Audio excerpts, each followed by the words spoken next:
नमस्कार, मैं हूं दीपक। आज बीबी 15 में बीबी 2 यानी बंटी और बबली 2 की टीम आई थी और अपनी पिक्चर का प्रमोशन करने के साथ साथ वो बिग बॉस 15 के घर में एक ऐलान जंग का बिगुल भी बजा के चले गए। हमने देखा कैसे कीचड़ फेंकम फाकी के चक्कर में इतना ज्यादा वहां पे आर्ग्यूमेंट हुए, फिर झगड़े भी हुए और नेहा भसीन का हमें दोगलापन और वुमेन कार्ड हमें जबरदस्त तरीके से दिखाई दिया। मैंने बिग बॉस ओटीटी में नेहा, प्रतीक, शमिता, निशांत सबका खेल काफी अच्छे से देखा है और नेहा भसीन को वहां पर मैंने दोगली कहा था। एंड यहां पर भी आप देख रहे हैं कि बिग बॉस 15 के अंदर ये किस कदर वुमन कार्ड खेल रही है और किस कदर छिछोरी हरकतें कर रही है। नेहा भसीन का अगर आप पैटर्न देखेंगे ना तो नेहा भसीन हमेशा एक बात कहती है कि I want to make friends. जो भी करना है मुंह पे बोलो, जो भी बोलना है मुंह पर बोलो, सामने से बोलो, आंखों में आंखें डाल के बात करो। लेकिन जब सामने वाला कुछ बोलेगा तो आप इलॉजिकल हो, आपके लॉजिक नहीं है, ये नहीं है, वो नहीं है। मतलब नेहा भसीन आपको चाहिए क्या? आप एक तरफ कहती हो कि भाई जो भी करना सामने से करो, सामने से करता है तो ये लॉजिकल नहीं है, ये रीजनिंग सही है, ये रीजन अच्छा देगा, ग्रीन टी का रीजन दिया, मैं नहीं आना। तो भाई मतलब चाहती क्या हो यार मोहतरमा? मतलब इस कदर ये दोगलापन दिखा रही है। आई थिंक आपको अब समझ में आ रहा होगा कि क्यों मैं ये नेहा भसीन जैसे लोग जो हैं या बिग बॉस ओटीटी के जो लोग हैं उनको मैं इतना पसंद नहीं करता हूं। मुझे बहुत सारे इनबॉक्स में मैसेज आते हैं कि भाई तुम तो इसके एंटी हो गए, उसके एंटी हो गए। एंटी या प्रो किसी का नहीं हूं साहब। यहां पर जो जैसा खेल खेल रहा है या फिर जो उनके किरदार निकल के सामने आ रहे हैं हम उसके आधार पर ही अपने रिव्यू करते हैं। जिन लोगों को हम ओटीटी में देख चुके हैं हमें अच्छे से इनकी नब्ज पकड़ में आ चुकी है कि ये लोग किस हद तक जा सकते हैं, क्या कर सकते हैं। टाइम एंड अगेन ये ओटीटी वाले जो मेरा ऑब्जर्वेशन उसको न सिर्फ सही साबित कर रहे हैं बल्कि नेशनल टीवी पर खुद का मजाक भी बनवा रहे हैं। करण उमर ने ऐसी कौन सी बात की जो अनएथिकल थी या फिर जो बात मतलब सामने से करनी थी? If you want to be my friend तो सामने से आके बात करो। ऐसी कौन सी बात की गई थी? सलमान खान ने यह सवाल पूछा। न सिर्फ सलमान खान बल्कि the nation wanted to know कि ऐसी कौन सी बात कही थी आपने उमर से या उमर ने आपसे या फिर करण के बारे में। ऐसी क्या बात थी जो कि आप किसी के सामने बताना नहीं चाहती हो? ऐसी एक्चुअली में कोई बात थी नहीं। जब सलमान खान ने यह सवाल पूछा तो पता चला ऐसी तो कोई बात हुई ही नहीं है कि प्रतीक को कैप्टन बनाएंगे। ऐसी कोई बात नहीं हुई। ये कुछ और नहीं था, ये सिर्फ नेहा भसीन का मुंगेरी लाल का हसीन ख्वाब था। वो अपने ख्याली दुनिया में रहती हैं। एक तरफ ये कहती है कि बाहर से सब कुछ देख के आई है, तो इनकी टीवी में क्या सिर्फ करण कुंद्रा ही दिखता था क्या बात करते हुए या फिर लोगों को चलाते हुए या फिर खुद पीछे रहकर लोगों को आगे बढ़ाते हुए?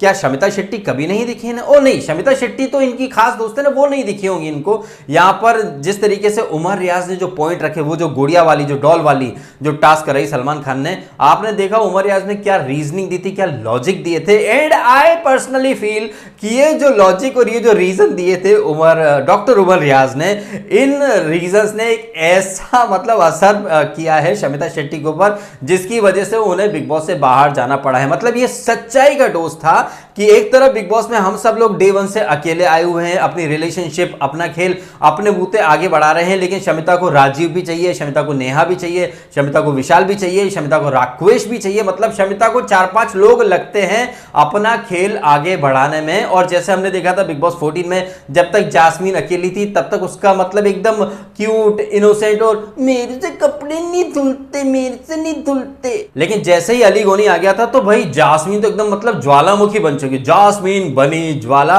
और मतलब किसी को कुछ भी नहीं समझती थी। तो ये एक जो इमोशनल सपोर्ट जो आता है बाहर से, जिसे आप जानते हो, अगर वो आपके साथ खेलने आ जाए तो फिर होता है ना भाई, 1 और 1 11 बन जाते हैं। फिर ऐसा लगता है भाई अपन तो मतलब अब क्या है कि अपना परिवार साथ में, अपन किसी की जरूरत नहीं, भाई अपन सक्षम है।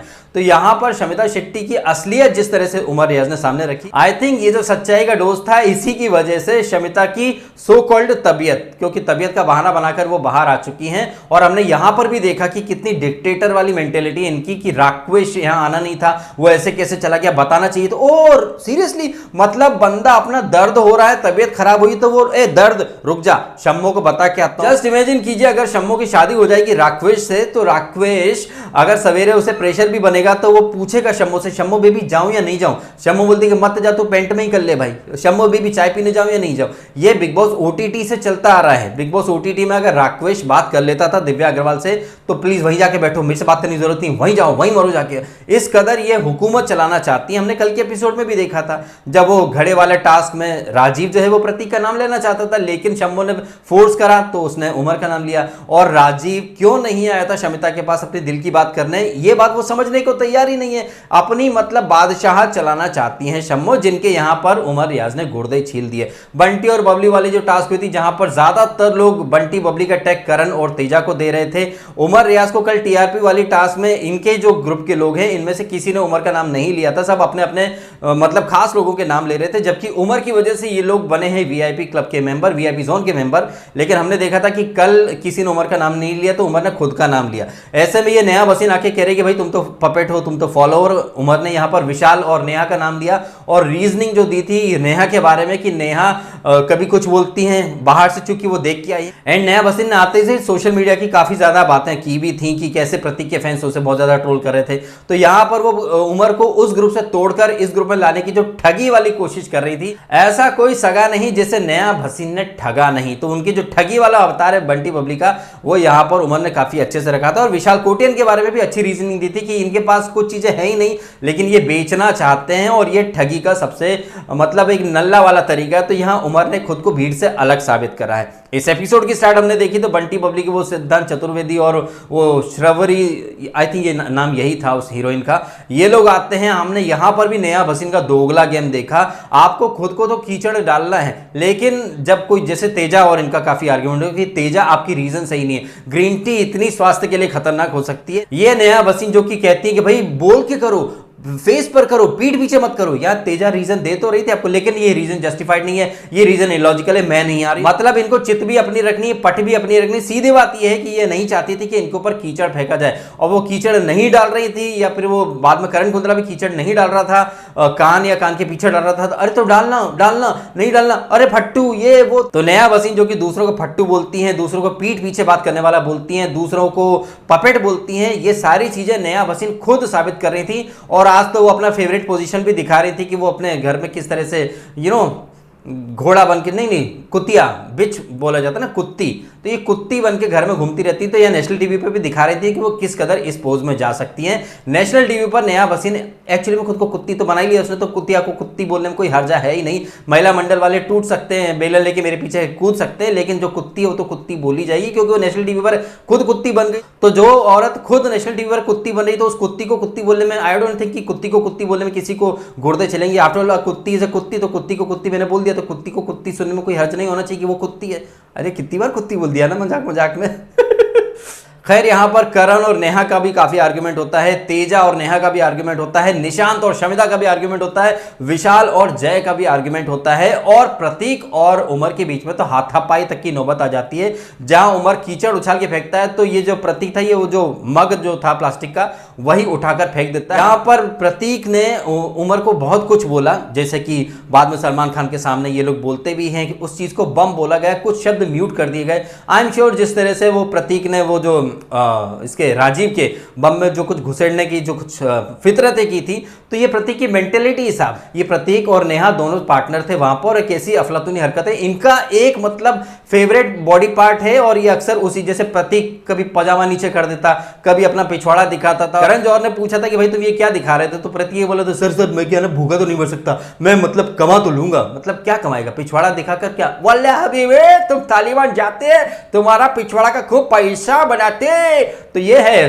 प्रतीक की सक्सेस का और पैसे कमाने का सीक्रेट, कि वो अपने पिछवाड़े से पैसा कमा लेता। तो ये पिछवाड़ा जो है प्रतीक को बहुत ज्यादा पसंद है, और यहां पर वो आई थिंक राजीव के बाद इसको उमर को भी बहुत कुछ बोल रहा था कि तेरे उसमें घुसेड़ दूंगा, या ये कर दूंगा, वो कर दूंगा। शब्द यहां पर म्यूट कर दिए गए, लेकिन हम लोग सब समझ गए। एंड वंस अगेन यहां पर सलमान खान ने जेन्युइन, आई स्वेयर सर मेरा इंटेंशन नहीं था सर, मैं ऐसी बातें नहीं करता हूं सर, मैं तो जेन्युइनली बहुत अच्छा बच्चा हूं सर, मैं तो नोबिता हूं, कितरे मतलब नई नई गाली, नए नए बॉडी पार्ट और उनमें उंगली करना, या फिर वो आकार देखकर क्या क्या चीज जा सकती है, ये सारे एक्सपेरिमेंट करता है ये प्रतीक नाम का कितरेचू। वैसे बाल दिवस था तो बेचारा बच्चा जो है प्रतीक, इसको बाल दिवस की बहुत सारी शुभकामनाएं, और प्रतीक के जितने भी किंडरगार्टन के बच्चे बच्चियां फैन जो भी हैं उसके बच्चा पार्टी, उन सबको भी बाल दिवस की बहुत सारी शुभकामनाएं। तो यहां पर ये पुरुष क्या है, वो तो जुवेनाली समझो इसको, तो मतलब ये बच्चा बुद्धि प्रतीक को अगेन सलमान खान ने यहां पर समझाने की कोशिश करी कि तू बहुत बिलो द बेल्ट हरकतें करता है, और जिस तरह से तू बार बार ये बातें करेगा तो सामने वाला बोलेगा ही ना कि तेरे को वो पसंद है क्या।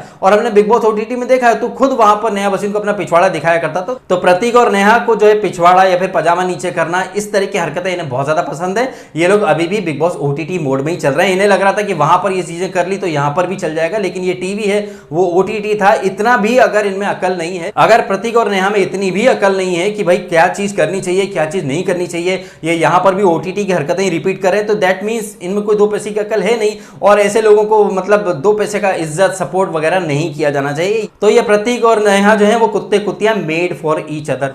अब आप समझ सकते हैं कि वहां पर प्रतीक ने नेहा को अपना पार्टनर क्यों बनाया था। आफ्टरऑल ये कुत्ता अट्रैक्ट्स टू कुतिया और इन्होंने बना ली अपनी वहां पर ओटीटी वाली कुटिया।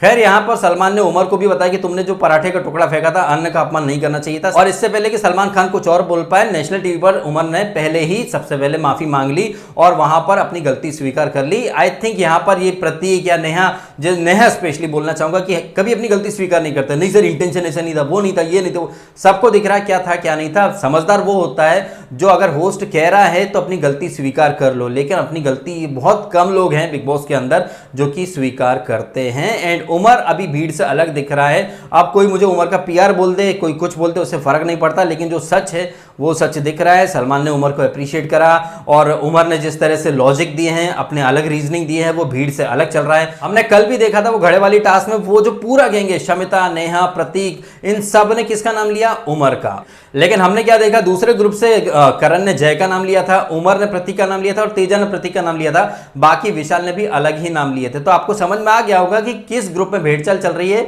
और किस ग्रुप में लोग एक दूसरे को फॉलो कर रहे हैं। शम्मो जो कहती है पूरा ग्रुप वही करता है, क्योंकि वो जो ग्रुप है वो भी करण, उमर और जो वीआईपी जोन में जो लोग हैं, इन लोगों से कहीं ना कहीं 36 का आंकड़ा लेकर के चल रहे हैं। अब आप देखिए विडंबना, शमिता शेट्टी और ये प्रतीक और निशांत, ये बिग बॉस ने इन्हें घरवासी बना के भेजा था, सारा कंट्रोल इनके हाथ में था, कैप्टन भी ये बनेंगे, नॉमिनेशन से बचेंगे भी ये, और घर के जो सारा राशन है उस पर सिर्फ उनका अधिकार था। लेकिन ना तब शम्मो शेट्टी को ये चीज़ें अनफेयर लगी और ना नेहा भसीन जो कि बाहर से देख के आई, ना उन्हें वो चीज़ें अनफेयर लगी, ना निशांत को और ना प्रतीक को वो चीज़ें अनफेयर लगी। इनफैक्ट उस समय तो इन लोगों के पास इतना ज़्यादा पावर था कि ये लोग कुछ गलती करें तो नॉमिनेशन में जाते थे जंगलवासी। जैसे प्रतीक ने वो कांच तोड़ा था तो जंगलवासी नॉमिनेट हो गए थे। अब शमिता शेट्टी ने नहीं बोला कि यार हम 3 लोग कितने पावरफुल है, पूरा गेम हम कंट्रोल कर रहे हैं, ये अनफेयर है, तब नहीं बोला। लेकिन अब पासा पलट चुका तो मैडम के गुर्दे छिल रहे हैं, वो भी तब जबकि इनके पास बहुमत है, काफ़ी ज़्यादा लोग इनके पास हैं और इनके मतलब हुक्म के गुलाम है सारे लोग। शमिता जो बोलती सब हामिया मिलाते हैं,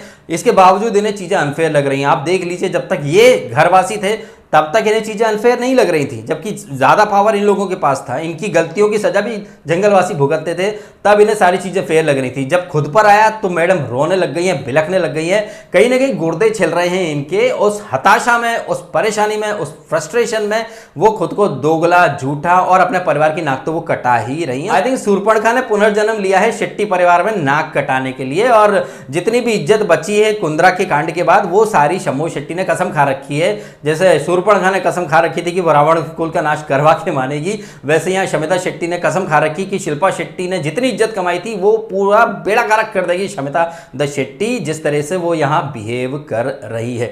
तो ये रहा इस एपिसोड का ताना बाना, जिसमें रानी मुखर्जी भी आई थी, बहुत ज़्यादा इन्होंने पकाया भी। हालांकि जो इनके जो सिद्धांत चतुर्वेदी और वो जो एक्ट्रेस थी वो आए थे, तो काफ़ी महासंग्राम वाला माहौल हमें देखने को मिल रहा था, जहाँ कीचड़ फेंके जा रहे हैं, लड़ाई झगड़ा हो रहा है। प्रतीक, उमर और नेहा और करण की तो एक अलग ही राइवलरी शुरू हो रही है, जो कि शुरू हो इसके पहले इस एपिसोड के एंड में खत्म भी हो गई, क्योंकि नेहा भसीन अपने ख्यालों की दुनिया में इसको करण को झूठा और फट्टू साबित कर रही थी। जबकि जब सलमान ने पूछा तो नेहा भसीन के पास कोई जवाब ही नहीं था। Okay then sir, it might be my imagination. वो तुम्हारी इमेजिनेशन ही है, बाहर से तुम्हें क्रिएटिव्स ने बोल दिया तो तुम उस इंस्ट्रक्शन को फॉलो करने आ रही हो।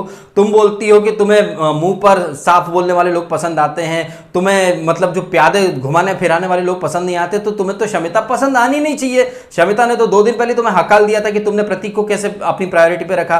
तो तुम जो दूसरों से बोलती हो कि सामने से खेल, वो तुम खुद क्यों नहीं अमल कर पा रही हो? तुम तो खुद शमिता की गुलाम बनी बैठी हो। शमिता जो बोलती है तुम उसकी हामियां मिलाती हो। शमिता बोले उसके पहले तुम ओके मालकिन तोहफा कबूल करो करके पहुंच जाती हो उसकी वकील बन के खड़े होने। जहां शमिता होती वहां तुम खड़ी हो जाती हो। तुम दूसरों को बोलती कि वो चेला है, वो पपेट है, वो फॉलोअर है। एक्चुअली में खुद को टॉमी तो तुम साबित करिए जो शमिता के पीछे पीछे चलता है। तो नेहा भसीन वंस अगेन खुद को बेवकूफ ही साबित कर गई इस एपिसोड के अंदर। ये जो नेहा बार बार बोल रही थी करण कुंद्रा को कि तेरा गेम डर्टी है, तू बहुत घटिया गेम खेलता है, आई थिंक ये करण कुंद्रा ने मौके पे चौका मारने से वो चूक गया, क्योंकि मौका भी था, दस्तूर भी था। जब ये नेहा कह रही थी कि करण तू फट्टू है, तेरा गेम डर्टी, तू डर्टी गेम खेलता है, करण कुंद्रा को भी यहाँ पर बोल देना चाहिए था कि नेहा तू तो डर्टी की बात ही मत कर, तेरी डर्टी पिक्चर हमने देखी बिग बॉस ओटीटी में कि तूने वहां पर कैसे कैसे गोल खिलाया, तो ये डर्टी वर्ड तू तो अपने मुंह से बोल मत, क्योंकि सूप बोले तो बोले, छलनी क्या बोले, जिसमें खुद 50 छेद, तो तू तो मुंह खोल ही मत। अगर मैंने मुंह खोल दिया तो बात निकलेगी और दूर तलक जाएगी, तो फिर तो मुंह दिखाने लायक नहीं रहेगी। तो वैसे भी कुत्ती बनी घूम रही है नेशनल टीवी पर। एंड जिस तरीके से नेहा वसीम जब से आई हैं तब से वो उमर और करण की दोस्ती को जो है वो तोड़ना चाहती हैं। वो बार बार उमर का ब्रेन वॉश कर रही हैं कि तू भाई पपेट दिख रहा है, कठपुतली दिख रहा है, तू फॉलोअर दिख रहा है। उमर ने यहाँ पर तेजस्वी, जो कि उमर की दोस्त है और वीआईपी जोन में मेंबर भी है उमर के साथ, यहाँ तेजस्वी उमर की सस्ती वकील बन रही थी कि उमर इमोशनली वीक है। उमर ने एक सेकंड नहीं लगाया तेजस्वी को आईना दिखाने में कि तेजस्वी तू मेरी वकालत मत कर और ये मत बोल कि मैं इमोशनली वीक हूँ, तो प्लीज़ ऐसा मत बोल कि दूसरे लोग इसका फ़ायदा उठाएंगे। मैं बिल्कुल कमज़ोर नहीं हूँ, मैं अपने बैटल खुद लड़ सकता हूँ, तो प्लीज़ तू मेरी वकालत मत कर। तो एक तरफ नेहा वसीम है जो कि एक नैरेटिव चला रही है कि उमर वीक है, कमज़ोर है, वो ग्रुप में चल रहा है, जबकि हमको सबको दिखाई दे रहा है कि ग्रुप में कौन चल रहा है, कौन किसका सेक्रेटरी बन के पहुँच जाता है, कौन किसके पीछे पूछ हिला करके पहुँच जाता है, कौन किसकी हामियाँ मिलाता है। शम्मो इतना दुत्कार के हकाल देती है, फिर भी ये मोहतरमा पहुँच जाती हैं दुम हिलाकर और दूसरों को बोलती हैं कि सामने से खेल पे बोल, ये मुझे पीठ पीछे दोगला गेम खेलने वाले लोग पसंद नहीं है। एक्चुअली में दोगली तो सबसे बड़ी तू है नेहा वसीम, तेरे से बड़ा कोई दोगला होगा नहीं जमाने में। खुद तो शम्मो की हामियां मिलाने वाले जर खरीद गुलाम है और दूसरों को बोल रही है पपेट। सबसे बड़ी प्यादी तू, पपेट तू, दोगली तू, गर्दुल्ली तू, जर्सी तू, कुत्ती तू, घटिया तू। अब मैं ज्यादा कुछ बोलूंगा नहीं, समझ जा तू कि तू क्या है तू, ठीक है।